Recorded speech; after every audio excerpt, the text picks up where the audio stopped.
Bird. Underneath the DJ, lays it in. Right up 1 second left. Down goes Freezer.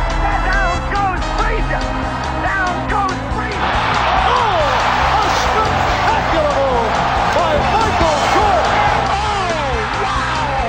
In your life have you seen anything like that? No. Wide right. Little roller up along first. Behind the bag. It gets through Buckner. Here comes Knight, and the Mets win it. The band is out on the field. He's going to go into the end zone. He's going to go in the end zone. The Bears have won. The Bears have won. Oh, my God. You believe in miracles? Yes.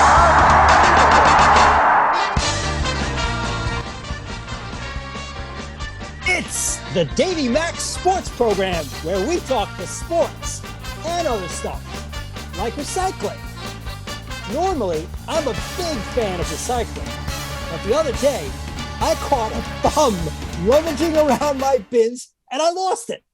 So now, the sanitation department has a bag of garbage and a dead body to pick up. I'm Roy Harder, and here's your host, Mr. Eastside David McDowell, baby. Thank you so much, Roy. Yeah, thank you. I'm not sure if that was an introduction or a confession. I'm pretty sure the Long Island Police Department is going to be hearing about what you did. Did you kill the man, the homeless man? I did kill him, David. You killed him. You killed him. I did kill him. Yeah, you killed him. And you're calling this poor man who was just trying to get a few 7-Up cans out of your garbage and sell them for a few bucks so he could get a bag of bread. You called that man a bum, did you? Well, when you put it like that, David, you make me sound insensitive. No heart during the holiday season. As you can see, it's holiday season in the Mac household, and I've got my own Charlie Brown tree. I told the kids this year, this is the tree. I said, we're changing it up. I said, we're not doing a tree. You know why? I went to the goddamn Christmas tree farm. Okay, recently, the goddamn Christmas trees where I always buy them for $60. It's $180. Come on. I'm not coming on. Matt's fucking market where I always buy the $60 trees are $180. They said inflation. I go, well, sayonara. Here's your goddamn Christmas tree, you little fucking brats. But here's the good thing about a small tree for my kids, Roy. Yeah. Now, small amount of presents, and even the presents themselves will be tiny. I'm thinking for this kind of tree, if I just get a few packs of Trident and wrap those up, I'm pretty good to go. You're golden. Yeah, perfect. Now, listen, I'd love to sit here and talk with you all night long, Roy Harder, but I'm not going to. I am going to be introducing a very special guest, and I don't think a lot of people saw this one coming. This one was booked by Jared Fishman, who goes by the name Jedi Jared, and he decided to book another Ron and Fez legend, is what I'm going to say. Ooh. A Ron and Fez show legend. Can you believe this? After all of these years, ladies and gentlemen, welcome to the show, Ron and Fez producer, Anthony Pizzatolla. Wow, that was the introduction, Dave. Thank you. It's so good to see you again. Pitsy, it's fantastic to see you. You know how much I love you, Pitsy. Roy, in case you don't know, and Roy, have you ever met Pitsy before? This is the first time we've met. What? Never. See, that's weird to me because I feel like... Because you live on Long Island? I do live on Long Island, yeah. I should know you then. Come on, Roy. He lives in Pitzy's a Long Island guy. Oh, Long Island's a big place. I'm in Manhasset. Where are you at? I used to live in Glen Cove, but I'm in Rockville Center now. So. Oh, you're not far from me at all. No, not at all. Now, Dave's bringing people together. Look at that, off the bat. I want Pitsy to go over to Roy's house at some point, and you guys do whatever you guys do. Pitsy, Roy's a weirdo. Don't expect to get liquored up with him. He doesn't drink. He will smoke your brains out, though, if you want him to. That's good to know. Yeah. Now, was that, were you just drinking some wine there? Yes, I actually have my Dave Matthews wine here that I'm drinking for the special occasion that I broke out. Wait, let's get into a couple things. Let's get to the meat of the matter. Roy, Pitzy and I have attended New York Football Giants playoff games together, but we also attended a Pearl Jam show together. Oh, nice. I remember this being 2006, Pitzy. It was May 21st, 2010. I remember it like it was 2010. Dave went way off. Jesus fucking Christ. Anyway, that's pretty impressive. You knew the date? It lives in infamy, Dave. I remember it like the back of my head. I thought maybe you were slightly autistic. Roy, you got to hear this. Yeah. We saved up. We got great seats. The Pearl Jam is not an easy ticket to get, and you got to get them fucking 8 months in advance. It's like your whole entire life revolves around getting these fucking Pearl Jam tickets, and then you're just waiting forever like a goddamn prison sentence. You're doing like the scratches on the wall for like when the goddamn, because you get the tickets so far in advance for Pearl Jam. It's like, oh shit, I bought those Pearl Jam tickets 3 years ago for the Madison Square, and this was Madison Square Garden, Roy. Big show, hot show. Pearl Jam sells out the Garden. They do an incredible job. Eddie loves the Garden. Here's the deal. We get in there. I don't know, Roy, 2 or 3 songs in. 2 or 3 songs in, brother. They're playing Even Flow or some shit. Pitzy lights up a cigarette, not even a pot cigarette, a.k.a. a joint. He lights up a nicotine cigarette, and he and I get banned or kicked out. Well, hold on. We get sort of kicked out first, but not really. I tell Pitzy, I'm like, just keep it cool. We're going to walk around this other side. These guys don't know, who we are. And those security guards aren't talking to these security guards. So just walk around, right? I even had one fucking cop tell me, just go in, be cool. You guys can go back in. Because I was freaking out because we weren't going to get to see Pearl Jam. And Pitzy then, for some reason, this is where you could take out to the story. Even though, take over the story, we were about to get let back in, and you had another meltdown. And because we're live on YouTube, I can't say what you said. But let's just say the African American community would be very. First of all, I don't remember those words, David. What I do remember is that someone put their hands on me while I was leaving. Okay, that is true. Well, I was walking. I was leaving. Wait, hold on, time out. Someone, Roy, police officers. This was a scene. Me and Pitzy had a full-on fucking scene. There was like a combination of 20 people between actual cops and MSG security. All right, go ahead. Over a cigarette, David, huh? Well, we also were in the wrong section. We also were in the wrong section. So we had 2 strikes against us right there, right? All right. Something happened. I was walking. We were trying to leave. Someone said something to me, and then they put their hands on me. I don't know if it was the cop or if it was the security guard. And that was the powder keg that set everything off. And then they literally picked me up and dragged me by my feet like Jesus out of Madison Square Garden. And after I waited, you cannot compare yourself to the Lord, Jesus Christ, when you're smoking a cigarette, being drunk, fighting cops, going around. First of all, I'd like to officially state that I backed the blue. This is not about the cops, okay? This is a fact that I waited for over a year for that concert, and I made it to 3 songs. 3 songs. Roy, we really did get kicked out after 3 songs. Like, it was in the middle of the 3rd fucking song. Pearl Jam plays 3-hour shows. They play like 25 to 30 song set lists. And what happened there? You said that this is where the powder keg went off. The powder keg was started by you, brother.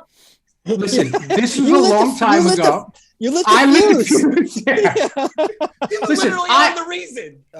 Okay, listen. I wanted to see that show, and I wanted to be there with you.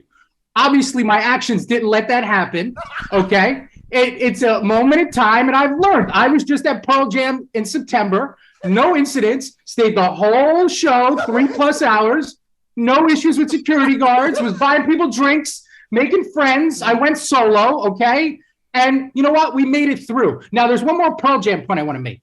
Every time I get ready to go to a Pearl Jam show, do you know what I listen to? What? Your Davey Mac Pearl Jam mix that you did. Oh, with Roy? With Roy 10 years ago. Oh, my God.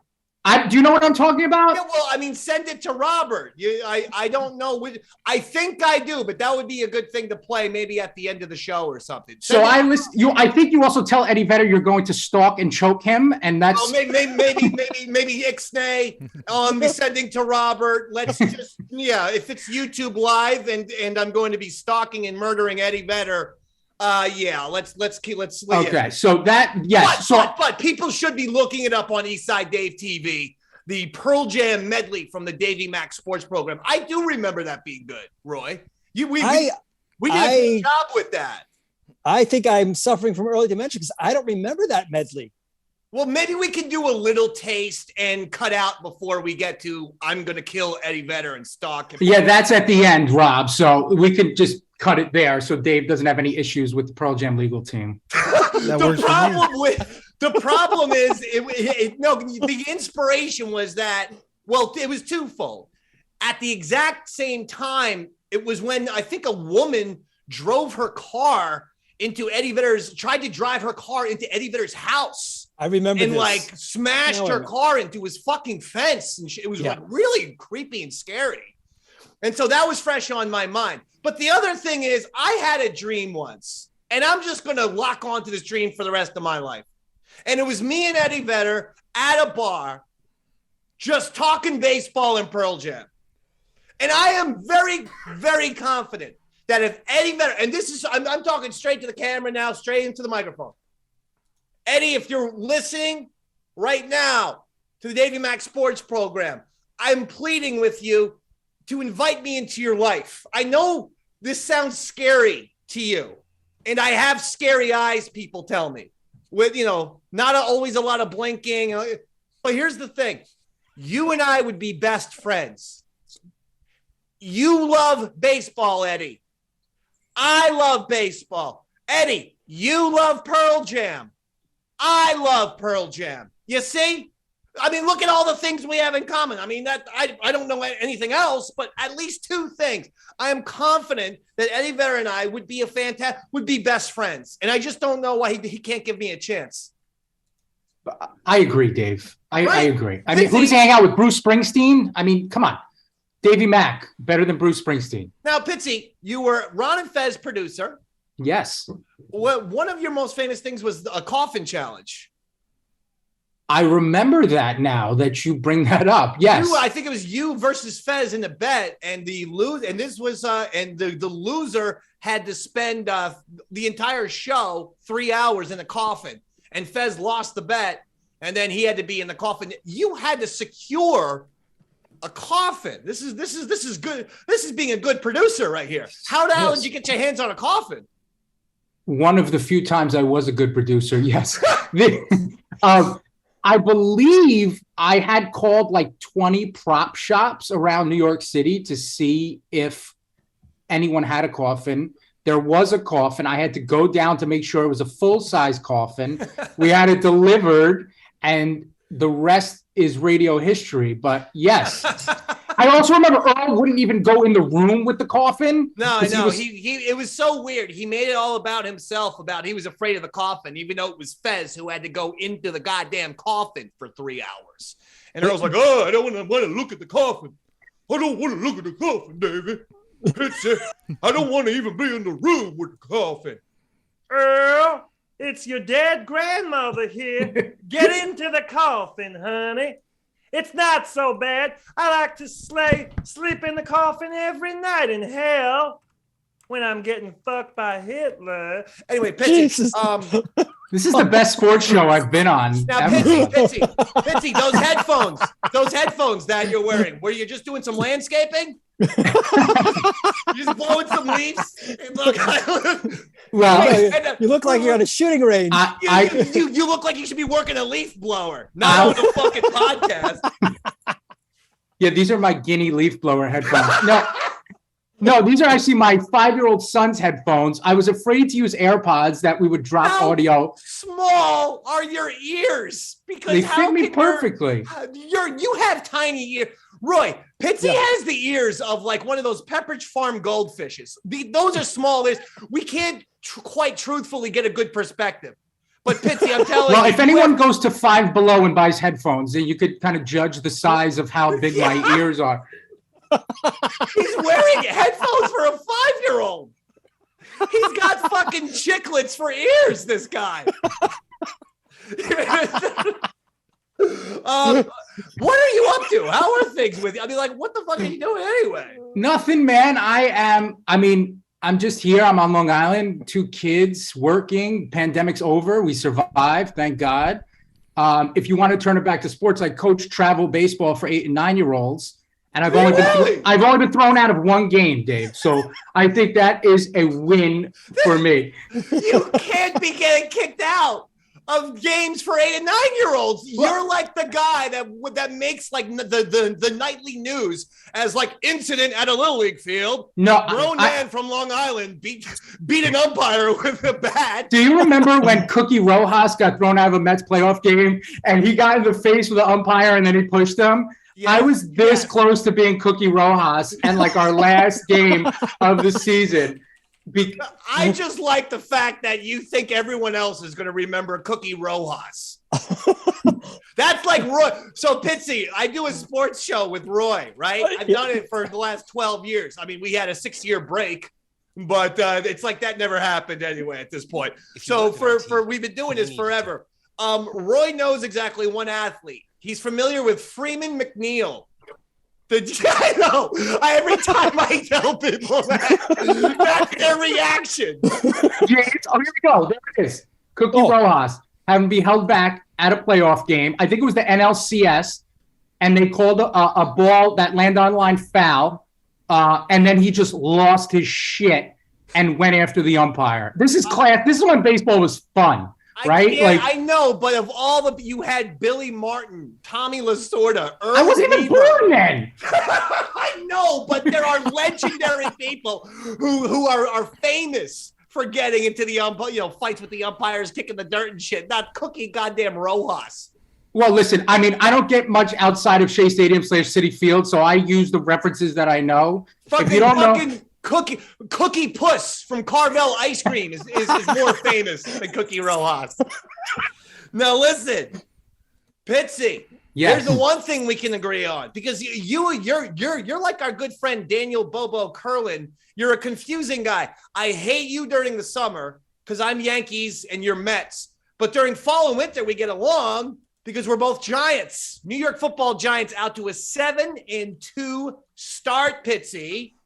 Absolutely. Listen, this is probably one of the most surprising sports stories for me in the past 5 years, right?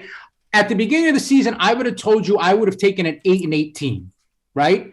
I had no idea what we had. I had no idea what the coach was.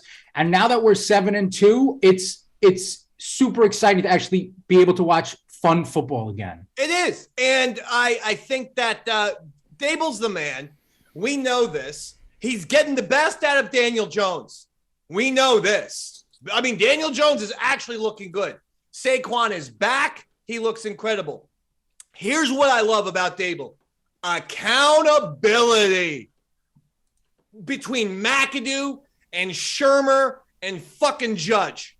You know, guys would fuck up and they'd be back in there the very next goddamn play. I love the fact that Richie James a couple weeks ago drops 2 punts, and Dable's like, you just lost your job, brother. And then fucking Kenny Golladay, Pitzy, wide receiving bust. One of Dave Gettleman's last final atrocious signings, giving this absolute stooge of a player $70 million. He has no work ethic, no passion, and drops everything that's thrown to him. Yesterday, he had 2 more drops in the first half, 0 catches. And I love it. Dable benches his ass in the second half. He didn't touch the field. He didn't touch the field. Now, if there's one weakness on that offense, it's definitely wide receiving, right? Yes. We lost Shepard, right? They got rid of Tooney. He was a cancer, right? He didn't do anything, okay? They have that white guy that can't catch. I don't even know his name. And then, right? So, and then you have Slayton. So they need help there. I don't see them competing with the Eagles or even now the Vikings, right? But they are a top 5 team in the NFC. I agree with that. Can we get, and Joe showing, The Giants general manager said he was amiable to this. Can we get Odell Beckham Jr.? Odell Beckham Jr. just released a short list of NFL teams that he would go to. The Giants were on the list. See, and I would take him back because of what you said about Dable. What you said, Dable's not going to be a bitch and roll over to him like all these other coaches did. But also, I genuinely think he was always misunderstood. He's fine. He works hard. The goddamn fucking both Eli and Daniel Jones liked Odell. Said he's a good teammate. It's old white man Dave Gettleman didn't understand this new modern day athlete, and he's like, "Oh, I can't have a guy proposing to the goal, to the kicking thing. You know, I can't have that going on. It's too insane." It's like, shut up, Dave Gettleman. Do you know why I agree with you? Because when he was traded, did you know he has like this weird relationship with Kim Jones, who by the way I hate, but she was like, she covered the Giants and like she had a real person. Yes. I did not know that. And so she did this whole story about him, about how he was misunderstood, about when she was sick, he would call her and like check in on her. And like that made me flip a switch about him, that like there's these other things again that you don't see in the Post or on ESPN about him. I've been saying that shit for years and I didn't even know that story. And I've been saying that shit for years. The fucking Gettleman thing is only, let's be honest, he didn't like the young black guy, you know, like having lots of attention.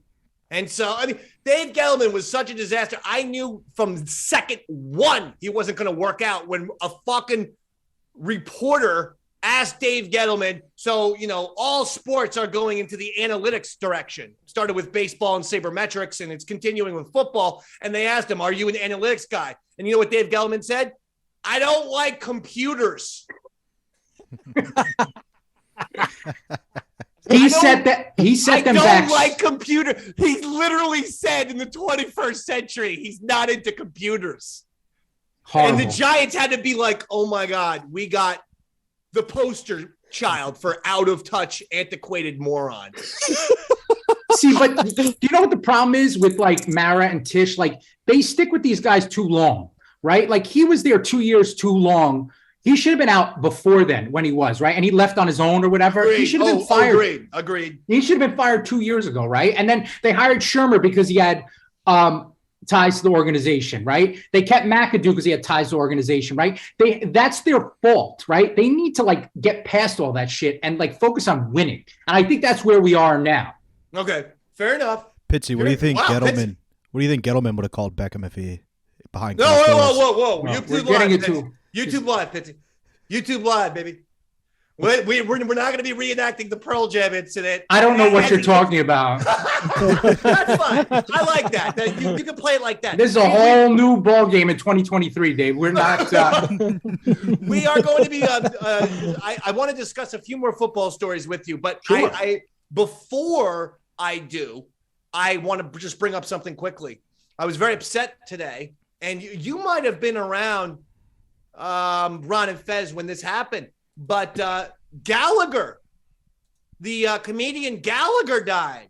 Oh yeah, I was there. Were you at the Unmasked when there was a strange incident with? Yes, I believe that was in some the old comedy club in Chelsea somewhere. He was crazy. He was off his rocker. Yeah, like he was really, really hyper. I'm not talking ill. Weirdly enough, I actually was a bit of like a kind of a Gallagher fan. And I'll tell you exactly why. When Comedy Central was just the Comedy Channel, before Comedy Central and before Comedy Channel and merged to become Comedy Central. When it was just the Comedy Channel, they played the shit out of all of Gallagher's stand-up specials. And you got to remember, I was like, when Comedy Channel first premieres, I'm like 8 or 9 or 10. I'm into comedy. You know, I'm getting into comedy as a little kid. Yeah, I was like 32. This fucking guy, you know, on a couch, he put a trampoline on a couch and shit like that. I mean, it was right up a kid's alley. It was like Pee-wee's Playhouse comedy, stand-up version. Okay, watermelons, yeah. So I'm not talking shit about Gallagher. I actually was a fan, but he did a spit take on an Unmasked episode where I don't know if it was real or fake or this or that, but Ron made him laugh, and he's drinking the water, but then all the water came out of Gallagher's mouth. And like maybe a little bit got on Ron. Oh, did he spit on Ron?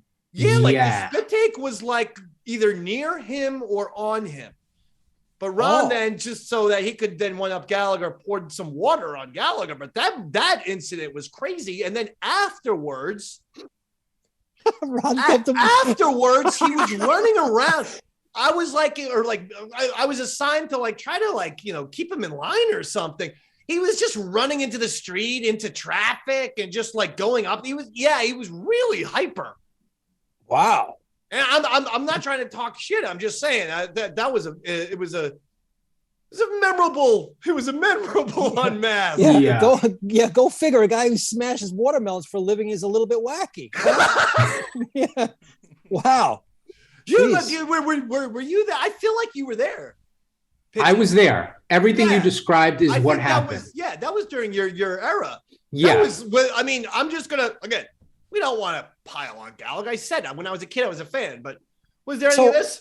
Was there a little nose candy with Gallagher? Do you think that's what was going on? It's a possibility. Who knows? Out of curiosity, what did he do after Ron dumped water on him? Did he lose it, or he fucking behaved himself the way he should have? Oh, okay. He sat down. Oh, yeah, he didn't do anything. He realized he probably caught Ron with some friendly fire water burst.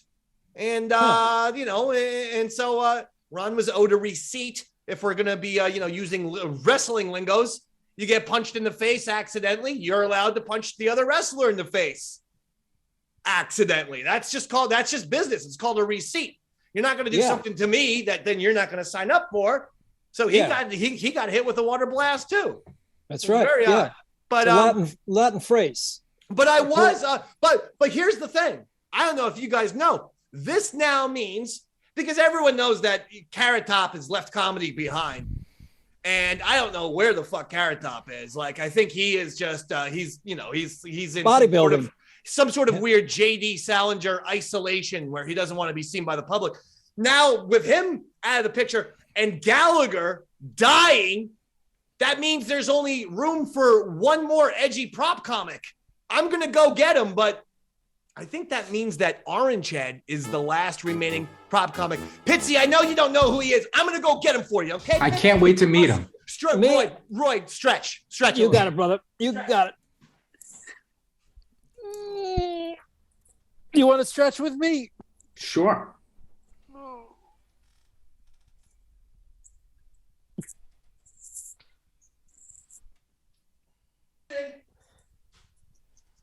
Oh, that's good. Okay, Keep stretching. Better. Keep stretching. I ran out of muscles to stretch, David. Well, you gotta keep stretching. He's very shy right now. He's crying. He's crying because of Gallagher's death. Hold on, here we go.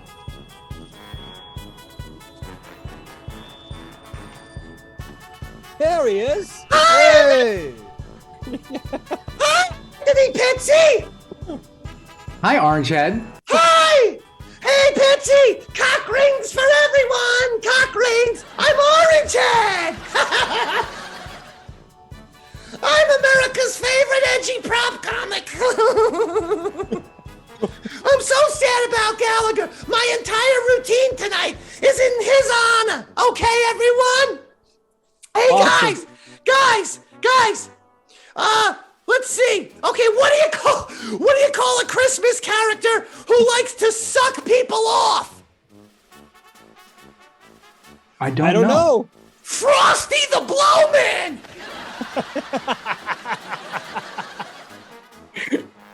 Oh, Orange Head. Make sure you're laughing, Pitzy.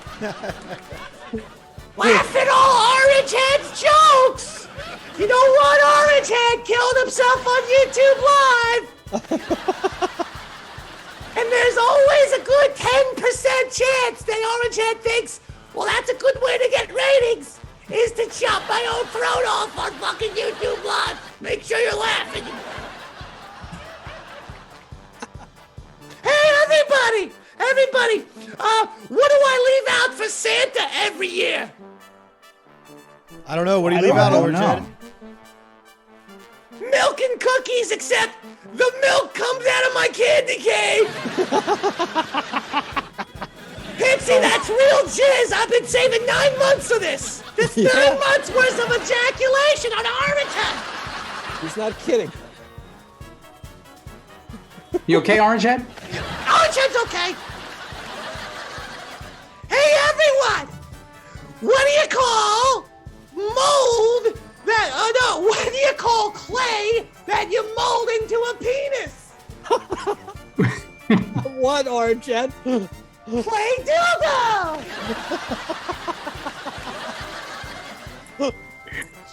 I did that myself. That's good work, isn't it? Well, that's pretty impressive. So, I heard Gallagher died. That really stinks.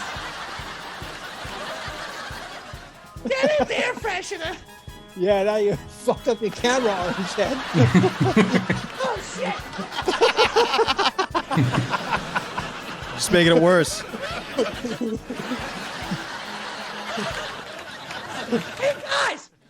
Gallagher came up with the bit. Why is it that you drive in the parkway and park in the driveway? Why is that? I don't know. I didn't have a punchline. It was Gallagher's bit. Hey, guys, it's, you know what that's kind of like? That's kind of like, why do they call it public indecency when you get caught jerking off at 7-Eleven? I don't know why. No, that's the joke.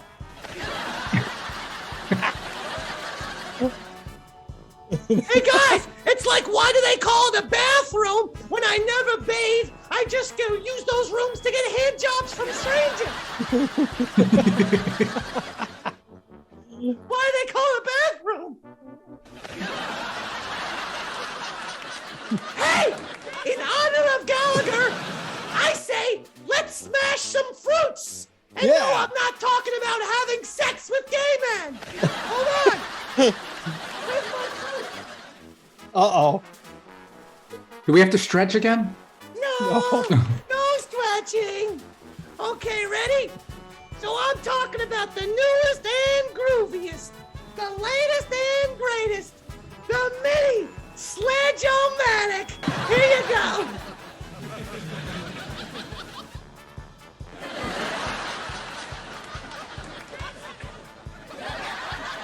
This isn't going really well. It's a strawberry I'm hitting with the...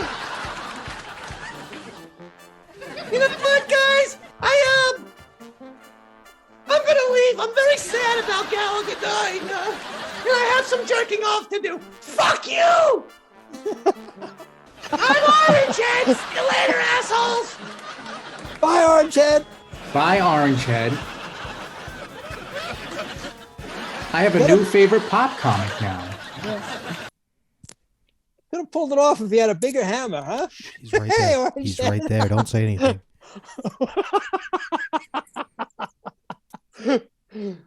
Oh. Yeah, I mean, Orangehead, just sit there and shut up. All right. He was complaining. He heard what you said about the hammer, so he's blaming me now. He says that I don't put enough into his act and that the budget is too small. So it's like, hey, listen, you know, the act's going to evolve, and you know, if he becomes a bigger star, we'll put some money into it. I love the hey guys. That's you like that? That's your favorite part. Yeah. Now, okay. So Pitzy football thing. Jeff Saturday went from ESPN to being a head coach in the NFL. The crazy ass fucking drunk of a goddamn owner, Jim Irsay, decided, you know what? Fuck everything and everybody. I'm firing my head coach. I'm going off the deep end and hiring a television analyst. Yes, I know. Jeff Saturday played 14 years in the NFL, but he had never had any coaching experience in college or the pros. And all of a sudden, he's the head coach. Got lots of criticism. As I'm watching ESPN, Rex Ryan was having a full-on meltdown that Jeff Saturday got the job. I turn over to CBS. This is Sunday morning. And Bill Cowher is having a full-on meltdown that Jeff Saturday got the job. And then I went to Fox and Jimmy Johnson is having a full-on meltdown. I suppose these coaches and ex-coaches see that, oh shit, could this fucking threaten our entire existence? Because other sports do get former players to just, you know what? You don't have any coaching experience, but go ahead. Larry Bird had no fucking coaching experience. You're going to be the head coach of the Indiana Pacers. He became coach of the year. Baseball, it's the same way. Is this the first time? Could we be seeing this in football, or is this just an absolute anomaly and Jeff Saturday got lucky? This is not going to happen again. This is just a billionaire who hired his friend to finish out a year for a shitty team, right? And I also, you know what? I also think this shows that the whole entire hiring process, no matter how much you go through, whatever Rooney rules you go through, is all bullshit. At the end of the day, they're going to hire whoever they want to hire, whether they have experience or not, right? That's really what it boils down to. So the Colts are a waste. I don't think it mattered who they put in the interim. I don't think he deserved the job. I don't think he's going to keep the job after this year. But it goes to show you how full of shit the whole NFL is with their entire hiring process. All right. I think there's some truth to that. I mean, I feel like Irsay just pretty much destroyed any kind of official hiring process etiquette because, I mean, weren't there supposed to be rules in place of, having to interview a minimum of candidates and stuff like that? Isn't that part of the NFL?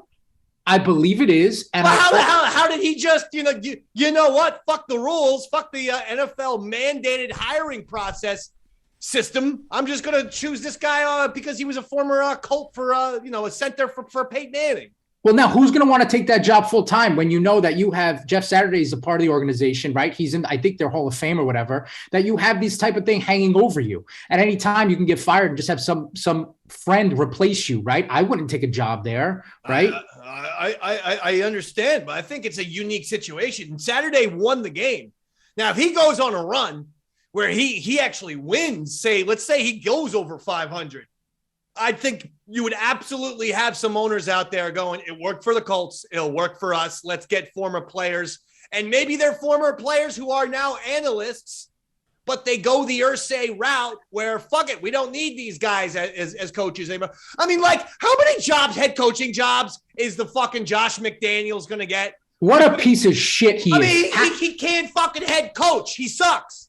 Well, not even Lane Kiffin has had 7 or 8 jobs that he can't, and he never wins. So I don't understand how these people, they have to schmooze the owners or the athletic directors or presidents of these colleges, right? That's the only way they do it. Josh McDaniels is not a head coach. I don't care. The team he has with the Raiders should be way better than what they are now, right? You have Carr, you have Adams now, you have all these superstars, and you're garbage. That's coaching. That is coaching. It's such a disastrous organization. And even look at the Broncos. The Broncos are a perfect example of that too. They hired a guy with no experience. I'm not a big Russell Wilson fan, but he should be playing better than what he is. That's all about coaching right there, right? Jesus you hire these chumps and look what happens. Oh, let me point this out. I'm watching SportsCenter. We're trying to get a little football recap. And Roy, remember a long time ago on the Eastside Dave show, I had Flutzy do a segment called Just Saying, where, she would give a little point. She would say something like, I don't like riding on the subways because the homeless people smell. I would never give her the lines the way Andrew Gold and Daniel Bobo Curlin sometimes get lines. She was responsible, and she went hardcore, like hardcore shock jock edgy. But then she would always finish it with Just Saying. And yet here we go. I'm watching SportsCenter, and for the millionth fucking time in my life, here's ESPN, and look at their brand new segment, Just Saying. Come on. Get out of here. And this guy then plays football clips, and he's like, Tampa Bay Buccaneers. Do you have it, Robert? The video doesn't have any sound. All right, fuck the sound then. There's the guy. Look at him. So here's what he does. He calls the highlight, and he's like, the Eagles are the final undefeated remaining team, and they're looking to be 9-0 tonight on Monday Night Football. I think they're going to get there. Just saying. And he even does it like the way Flutzy delivered it. I'm going to say this again, at a certain point, this shit ain't a coincidence. Look, we go one of two ways. Either the ESPNs, the NBCs, the Bill Simmons, the Pete Holmes, these motherfuckers who know I do great work, either they're ripping me off, or these people have no idea who I am, that I'm totally not on anyone's radar. If that's also the case, I'm beating them to the punch with innovative sketches and segments a year, 2 years, 3 years ahead of the time, every fucking time. See, either way I win. It's a win-win. And don't think that I'm not so deluded to think that fucking stooge on ESPN, Jay, whatever his fucking last name is, for Jay's Just Saying, I'm not so deluded to think that guy knows who I am. But I know for a fact, because I have friends who work there, I know for a fact that people at ESPN and people at WFAN and people at SiriusXM and people at WWE, they know who the fuck I am. They know who the Dave Man is. And these writers, because they're under a deadline and they can't come up with anything creative because they're not as fucking creative as me. So they watch my shit on YouTube and they pass it off as their own. I'm sick and tired of it. Either one of two things. Either you're stealing from me, or then admit every fucking time I can give you countless examples of me being ahead of the curve on different bits, apparently. So either I'm innovative or you're stealing from me. Either way, shiza their ass, Roy Harder. Shiza! You're the one that we despise. You know what shizer means, Pitzy? It's German for shit. They're on the shit list, Pitsons. I would put them on my shit list too if they were stealing my shit, Dave. You know what I'm saying? Now, when's the last time you talked to a Ron Fez person, Pitzy? Like a Chris Pepper Stanley and Earl Douglas, some of your favorites. I realized that Pepper's only on the show once a month, and then it made me a little sad that he has a busier schedule than I do. But I haven't I haven't been in touch with many people. I talked to Sam here and there. He's not a Ron Fez person. I talked to Travis. That counts. Travis here and there. I see him at concerts once in a while. But that's pretty much it. I saw you at Pearl Jam, I think 10 years ago was the last time I saw you. No. We saw each other at a Giants game. But no. It was a WWE event. Oh, I forget. I saw you at WrestleMania, the first WrestleMania at Giants Stadium. That was it. So 2019, we saw each other. That was it. Look at that. All right, well, you got to come down to Jersey, fuckface. I can't leave Long Island. That's ridiculous. That's not happening. I'm not fucking coming to Jersey. I know the feeling. I get offered Giants tickets all the time. I'm not fucking. You guys suck so much. It's as if Long Island, you fuckers think you have to go on some goddamn Indiana Jones adventure just to come down to the Jersey Shore. I've gone up to Long Island countless times, to Roy Harder's house, to Sean O'Barry's house, fucking Anthony's house. The Anthony Pitzy and the other Anthony. I go up to Long. I've been. Why don't you people come down to Jersey once? Help out the Dave man. Jesus Christ, Thanksgiving's coming.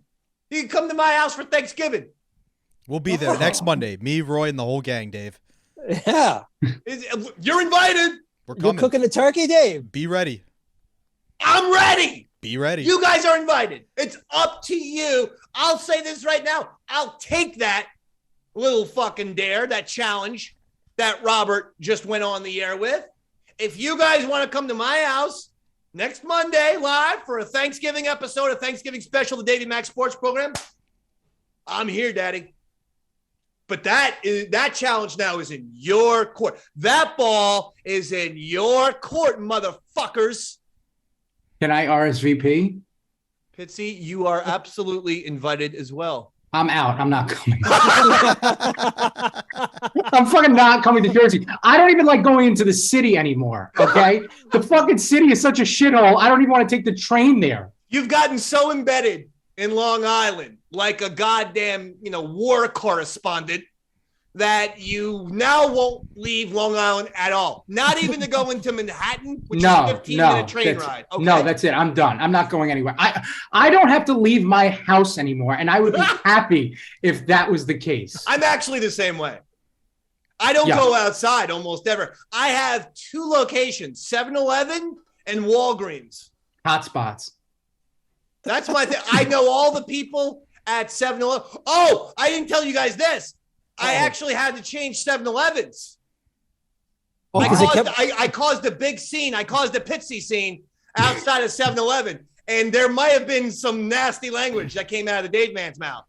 Really?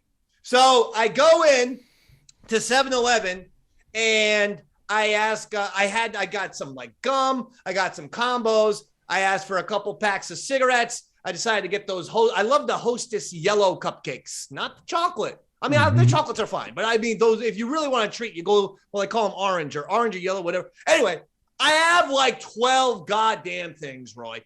I pay for it. It's like fucking like $48, man. So I go to the lady. I go, can I get a bag? She goes, no, like this, very blunt. No bag for you.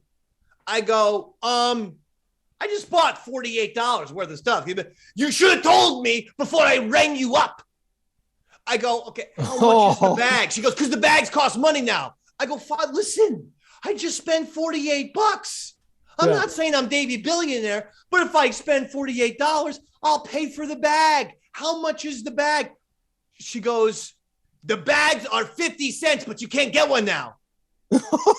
No bag for you, David. She's literally pulling a soup Nazi. I go, what do you mean no fucking bag for you? I'll go out to the car. I'll give you my 50 cents. She goes, the bags have to be bought on the same fucking thing. I can't sell a bag by itself. I go, lady, I live 500 feet down the road. I go, I'm loyal and local and have spent probably in the last 4 years, I'm not kidding, I probably spent $5,000 at that 7-Eleven. Oh, wow. Okay. Oh, man, I'm getting Slurpees. I'm getting cigarettes. I'm getting sodas. I'm getting any goddamn anything you could think of, I get at 7-Eleven. And then for Walgreens, I get my jerk-off sauce and milk. I like their milk better than 7-Eleven. One and the same. Yeah. But here's the point. I spent $5,000 in these last 4 years. And more importantly, I'm local and loyal to you. You know what she says? I don't care. Oh, shit. Roy. Yeah. You're going to say that to Davey Mac and not expect an absolute fucking epic meltdown? No, I pour my heart out to you. I give you a logical, kind, actually patient response. I'm loyal. I'm local. I'm loyal. I'll give you the 50 cents for the bag. It's not about the money. I can't carry. There's a lot of loose things and they're like small and there's like a million of them. Dave, you should have taken each thing one at a time and be like, okay, I'll be back. Take one piece, leave, come back 20 minutes later, take the next piece. Keep going back and forth. That would have really pissed her off. Then she would have given you the bag. Very funny. But here's what I did instead, because that would have been humorous and a fun thing to do. Instead, I decided to pull a Pitzy, and I open the door to leave, but I don't. Instead, I stay with the door held open and start screaming for people in the store and out of the store. I start screaming, worst 7-Eleven ever! This place doesn't care about you! This place doesn't care about any of you! Worst 7-Eleven in the world! Fuck this place! Fuck this place! And anyway, she the fucking, like, I saw the cops. The cops were coming, so I fucking got in my car and left. Yeah, I bet. Holy shit. Dude. I will never go back to this. And the fucking nerve of this lady. There's 38,000 7-Elevens in New Jersey. There's one 200 feet down the road north. There's one 200 feet down the road south. And she's going to play jokes with me? You just lost $1,000 a year, lady. And I swear to God, I hope your 7-Eleven goes under and gets turned into a Wawa's. Hell yeah. Dave, I got to ask one question, though, because as somebody who's experienced a Davey Mac freak out or two, did you quite so calmly point out that, look, I've got all these items. I just live right up the road. Help me out this one time. I spend $5,000 a year. Robert, this one I did, and the reason why is because I've gotten into an argument with this woman before. Okay. I'm the one with the problem. Well, because she is not a very friendly person. And well, she works at 7-Eleven. I don't think that she has the happiest of lives, Dave. You got access to all the fucking Slurpees and Polio that can make your heart content. That would be enough for Davey Mac to enjoy that job. Paint me a picture, David. Is she old, young? What's she look like? What's her vibe? What do you really want to know, racist? You goddamn Aryan Nation fucking weirdo. I'm curious if she's the owner or if she's an employee is what I'm hinting I at. think she's the owner. She's always there, and she's barking orders to everyone else. Okay, well then she should know better. That's not how you speak to a customer. I mean, she was, I'd say, middle age, 50, 55, 60, that kind of age. Okay, so all right. Understands the business, barks orders around, but Old enough she's to know never better. friendly. And one time she even confided in me. It was the summertime, and she's like, it was one time for some reason she goes, people were so mean to me last night. They were drunk, screaming at me. I go, yeah, well, welcome to the fucking Jersey Shore in the summertime, you goddamn moron. What do you think fucking happened? No, you should put a bag over their head. Jesus Christ. But anyway, I go like this. I said, don't worry about it. They're probably from New York. They're probably scumbags from Long Island. They don't represent New Jersey. So I'm sorry that it happened to you, but don't take it personally. It's not Jersey. It's people like the Roy Harders and the Pitzies of the world who would do this to you. Yeah, it is. And I consoled this lady. Flash forward, because that was during this past summer. Flash forward 6 months later. That never happened. The console guy. You know what? I hadn't planned on this. 7-Eleven. Scheiße! You're the one that we despise. Because they're not going to do this to me. None of you motherfuckers are getting away with a goddamn thing. That even means you, Pitzy, in your undersized earphones. Dave. Well, unlike you, I'm nice to my convenience store people, okay? I go in with a fake smile. I say hello, how's your day, even though I don't give a shit about them. But you got to play the game, Dave. You have to play the game, right? I thought I was playing the game.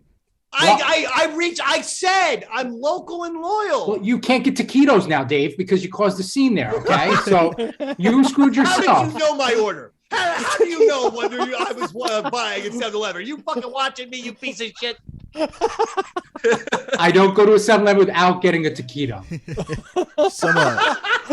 Some people in the chat, Dave, are pointing out that she confessed to you that her worst night was when drunk people gave her a hard time and were yelling at her. So then you, drunk and high, walked into the store and yelled at her. I was not drunk. This happened after my morning radio show. This happened at 10:15 in the morning. Oh, then that's on her. Give him the fucking bag. He's already had a day. Thank you. So this is my thing. She's on the way either to or from my job, but it's 5:30 in the morning. I'm trying to get to my radio show that starts at 6 a.m. So I don't stop at 7-Eleven beforehand. I stop afterwards. But this is 10:15 after my radio show. My morning show is done. WRAT 95.9 FM. Dave and Carl. And where does that rank? At the Jersey Shore. Number one at the Jersey Shore. WRAT.com. This is 10:15 a.m. and I have not been drinking. Robert? I'm with you, and especially at 10:15, the rush is over. It's not like there's 40 people behind you waiting to get their coffee and cigarettes. Nothing was going on. It was 10:15 a.m. Nothing was going on, and again, I offered to pay her for the fucking bag. She was just being a gut. Pardon my word. Pardon my language. I know it's YouTube Live. She was being a cunt. Oh, Dave. That did it. We're gone. Well, that'll end it. I'm just. I'm just playing. No, but we're gonna end it anyway. What else? We did have a couple of questions in the chat for Pitzy, just life updates. If you're game for that, yeah, let's go. Sure. I'm good. Did you ever get married to Vic, and are you guys still together? Yes. Yes, I was at his wedding. Mashed potato bar. By the way, professional wrestler was at your wedding. Who was what's his face was at the wedding? He did go by Kurt Hawkins in WWE, but yes. I love that guy. Yeah, he's great. I was just with him the other night. You were? So, yeah. We're still friends. He has a wrestling school on Long Island. He's wrestling now for Impact Wrestling. Did you know that like the Dave man's gotten into the wrestling world these last 5 years? Yeah, you and Stan have a podcast. I know about that. Yeah, but I'm also managing and doing shit. I've had matches against Goldberg. I mean, not Goldberg. I had matches against Gilbert though, who's also okay. All right, yeah. Gilbert and Tony Atlas. Okay. Mr. USA, WWE Hall of Famer Tony Atlas. I've had matches with him, and I'm managing. And I have another event in December. Nutley, New Jersey.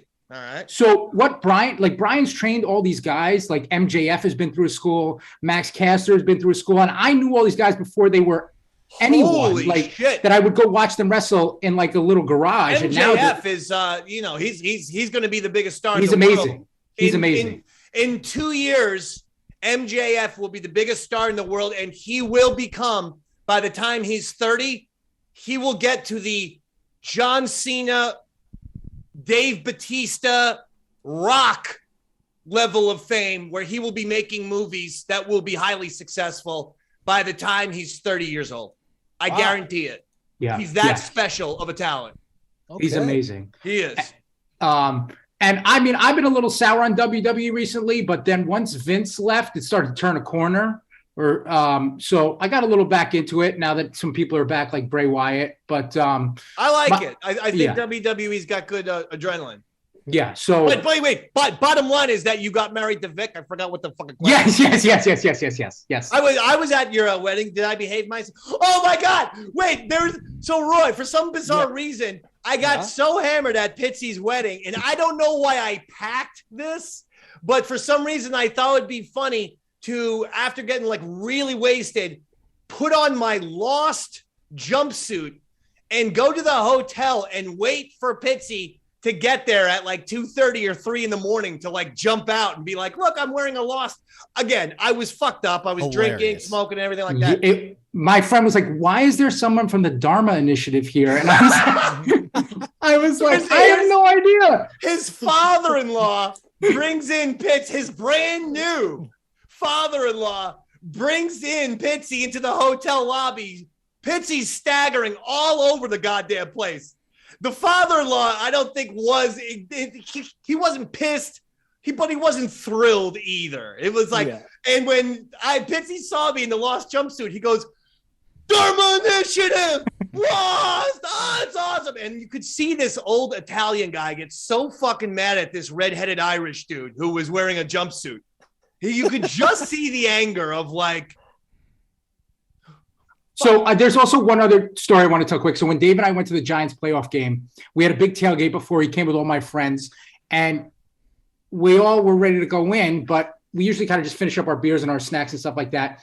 But Dave took a sausage wheel and packed it into his hoodie pocket ate a sausage wheel throughout the entire Giants-Falcons playoff game. Yeah. I've seen Dave pull a slice of pizza out of that same pocket.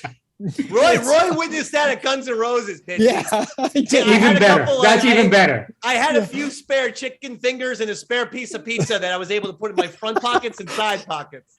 The way because at a rock show, I'm going to be sweating. There's going to be booze all over my clothes. There's no reason to maintain hygiene and sanitation. So I'm full on fucking Belushi Animal House with pouring fucking cheese on my fucking shirt if I have to. Contraband. Now listen, Pitzy, we have to go. That's it. David, this was amazing. Thank you so much for having me. Would you be up for a return appearance? This is how we locked in Chris Pepper Stanley because we made him promise on the air. And then when he said, oh, I have to do another episode, we said, you promised on the air, and you know what that means. You have to do it or Roy kills you. Okay, since Roy knows where I live now, as long as I don't have to come to New Jersey, I will do another episode. Okay. All right. So Pitzy will still do it. And Robert, the challenge remains to you, to any other hot shot out there. If anyone wants to come down to my house next Monday for a Thanksgiving special, that's fine. But that challenge is up to you, people. I'm throwing it out there. All right? Is Thanksgiving on Monday this year? Next Thursday's Thanksgiving, right? Oh, okay. So why are you inviting us on Monday? To do the Thanksgiving episode of the Davey Mac Sports Program. That's when we do our show. Do you need a new co-host? That's why I'm the co-host.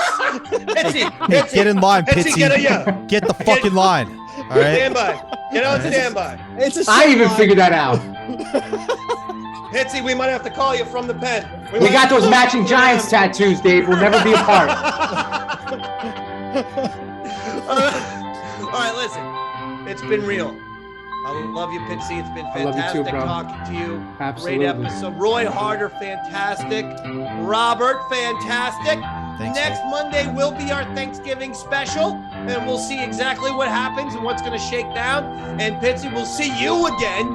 And it's been wonderful. It's the Davey Mac Sports Program. Good night, everybody.